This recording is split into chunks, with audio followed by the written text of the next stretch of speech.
Hola, soy Juan Meredith y esta vez sí que me pilláis navegando.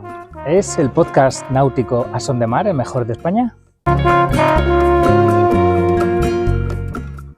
Perezoso, Jorge. Cuando hay poco viento, cuando hay mucho viento es rumboso y manchoso. Me apetecía muchísimo preguntarle a Jorge Uría, creador del podcast A Son de Mar, por qué él navega, bueno, conocer un poquito de su historia. Y aquí lo tenéis. Creo que no tiene desperdicio. Me callo, os dejo con él, que es muy, muy interesante. Don Jorge Uría, a ver, cuéntame, la pregunta de siempre. ¿Y tú qué coño haces navegando aquí? ¿Qué tal, Juan? Bueno, pues lo primero, agradecerte la compañía, porque no siempre uno tiene la posibilidad de aprender tantas cosas como cuando navega con un experto, en este caso. ¿Qué va? Y lo segundo, ¿qué hago yo aquí? Pues fíjate... Perdóname, aquí es en la mar, ¿eh? Ya sabes. Ya sabes que yo soy de familia marinera, que no me dediqué profesionalmente a ello porque mi padre nunca quiso para nosotros, para sus hijos, el riesgo que entraña ganarte la vida en la mar. Pero siempre me atrajeron el mundo de los barcos. Bueno, hay que decir que eres hijo de Suso de la Emperatriz. Suso de la Emperatriz, efectivamente. Pues ahí está, con sus 98 años, con 96 años todavía salía a la mar él solo.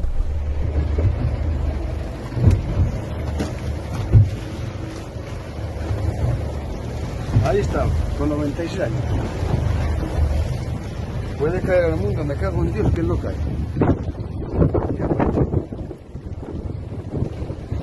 Ya para ello. Luego anda con bastón por Gijón, ¿no?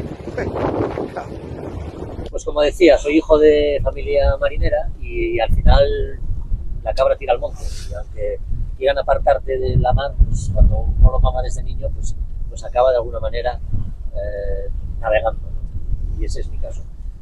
¿Y por qué lo hago a vela y no a motor? ¿Por qué me gusta más la vela?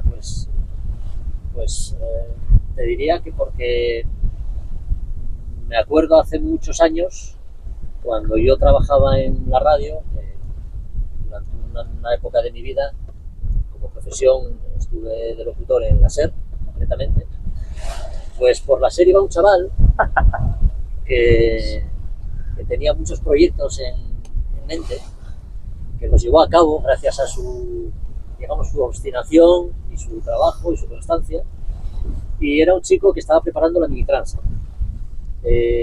Había tenido una idea muy original y era, pues, a través de los colegios de Gijón, él creó un concurso entre los niños y dio a conocer su proyecto. Este chaval se llamaba Juan Meredith. Se llama. Todavía se llama Juan Meredith y sigue liado con un montón de proyectos. ¿Sabes que los guardo todas esas fotos? ¿Sí? No son fotos, sí. Son autorretratos. Sí. Y tengo unos 2400, todos guardados. Pues aquel chavalín, que hoy ya es un paisano con toda la barba, con miles de millas navegadas y con proyectos cada vez más ambiciosos, pues, fue el que de alguna manera me hizo clic en la cabeza y me dijo, joder, pues yo tengo que volver a la mar y además tengo que hacerlo a vela. Y aquí estoy.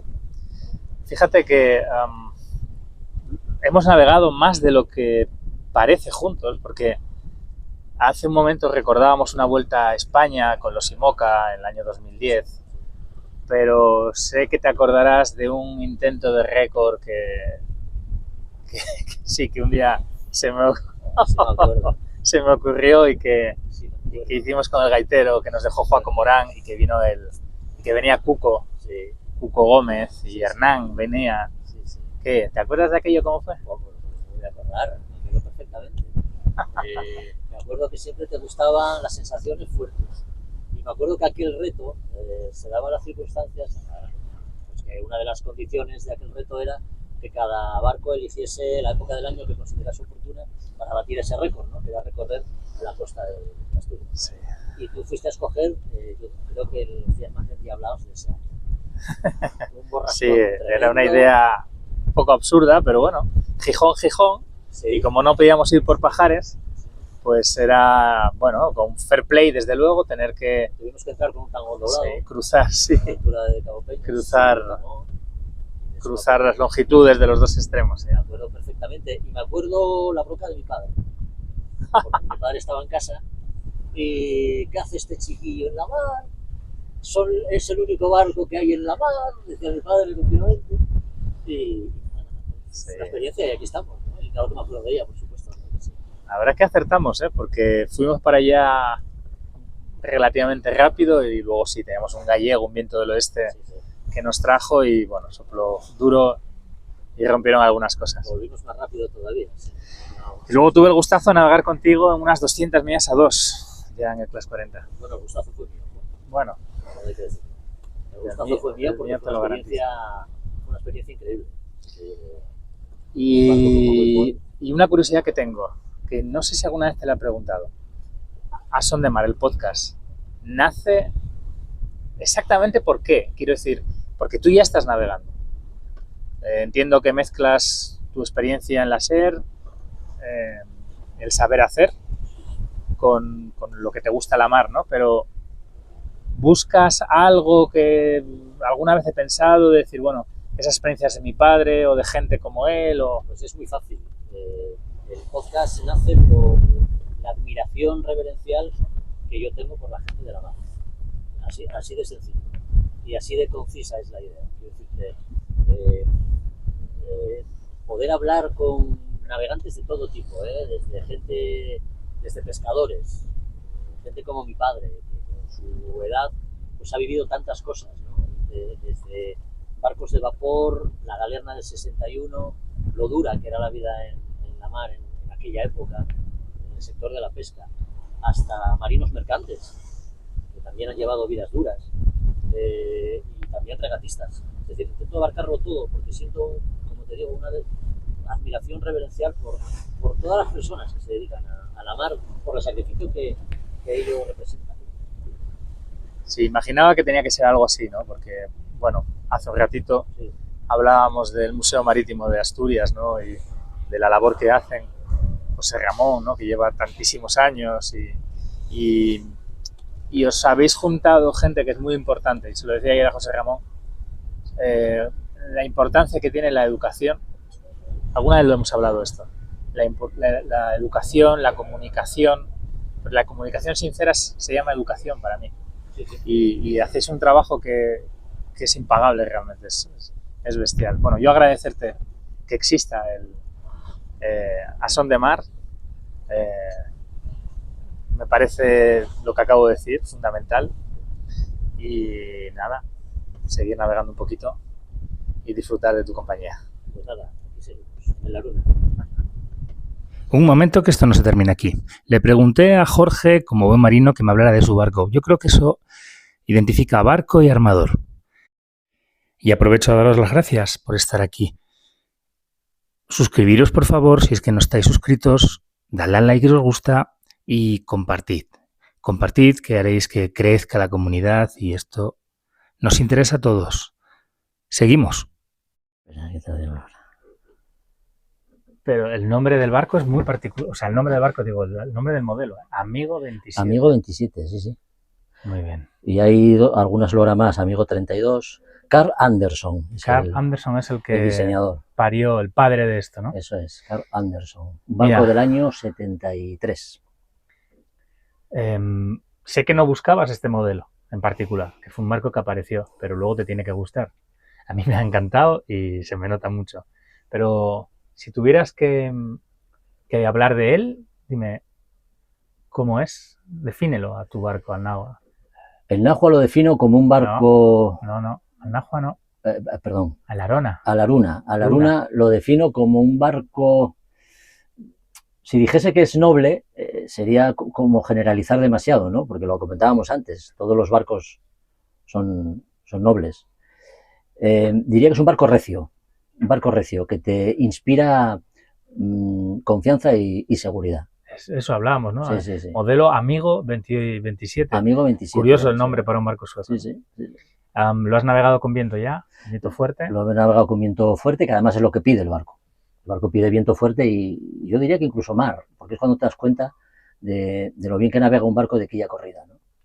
Es verdad que es el barco navegando ahora, que hoy que hemos tenido eso, un poquito de viento y esa mar que tanto me gusta a mí de aquí, que solo es de aquí, estaba en su salsa, absolutamente. Sí, sí, sí, pues si lo ves con algo más de viento y, bueno, la mar como la de hoy más o menos, la verdad es que es una delicia porque te permite hacer maniobras, quiero decir, te permite disfrutar del barco y sin agobios. ¿Sabes algo de la historia del barco, de lo que ha hecho su armador, si ha sido un armador o ha habido más? Hasta donde yo sé, este barco tuvo 2 armadores, el primero de ellos sueco y el segundo gallego. Yo este barco lo adquirí en Cangas de Morrazo. En Cangas de Morrazo su propietario lo tuvo 2 años nada más y uno de ellos lo tuvo en Suecia. De los 2 años, uno de ellos, el barco todavía estuvo 1 año más en Suecia. Y este hombre sí me dijo, no sé hasta qué punto, bueno, si me lo dijo él no tengo por qué dudarlo, es verdad, que el primer propietario llegó a cruzar el Atlántico con este barco con su mujer, con su pareja. Tiene cosas chulísimas, porque este techo, a ver, ese techo es corcho. O sea que el barco está insonorizado de alguna manera y... Insonorizado y a prueba de humedades. Es decir, este barco es seco, no, lo siguiente. Tú entras aquí en pleno invierno y no tienes sensación de humedad en ningún momento. Es impresionante, bueno, es mérito tuyo y entiendo que también del barco, que es que no huele a nada. O sea, huele bien el barco. O sea, es un gustazo cuando un barco no... Caray, es... No huele a aceite, no huele a gasoil. Dices recio, yo te diría acogedor también. Sí. Es acogedor. Sí, sí. Es muy, muy chulo, sí. Muy bonito. Mucha madera. Me gustó mucho también el interior porque un barco de estas características tampoco puedes pedirle grandes espacios, ¿no? Pero me gustó el interior por lo marinero que es. Su madera y, bueno, es un interior marinero. Jorge, ¿qué tiene que ver este barco con el podcast, con tu podcast de A Son de Mar? Pues tiene que ver mucho, Juan, tiene que ver mucho porque en este barco he grabado cosas y este barco, siendo además de quilla corrida, siguiendo la tradición de los antiguos barcos que se construían en el norte de Europa, de alguna forma me lleva al pasado, ¿no? Y a lo que hace referencia tantas veces, o hacemos tantas referencias en el podcast, ¿no? que es echar la vista atrás y ver los siglos que el arte de la navegación acompaña al ser humano, ¿no? Y es un poco eso lo que representa este barco, el enganchar con un pasado que ya no existe, porque los barcos de quilla corrida ya no se dan. Sí, pero... no se construyen. Sí. Yo sé que tú buscabas algo, quiero decir, pero ¿te esperabas que fuera así? Quiero decir, yo sé que para Son de Mar, para el podcast, tú tenías una idea muy bonita que me contaste en su momento y que encajaba. O sea, realmente en qué mejor sitio que hacer un podcast que sobre un barco, ¿no? Pero, ¿buscabas algo así o te ibas a dejar sorprender? Hablo más allá de presupuestos y demás, que al final, evidentemente, presupuesto estimado es lo importante. Pero... no, en realidad buscaba algo así. Lo que pasa es que, claro, había que estimar, había que calcular el compromiso entre velocidad y seguridad, ¿no?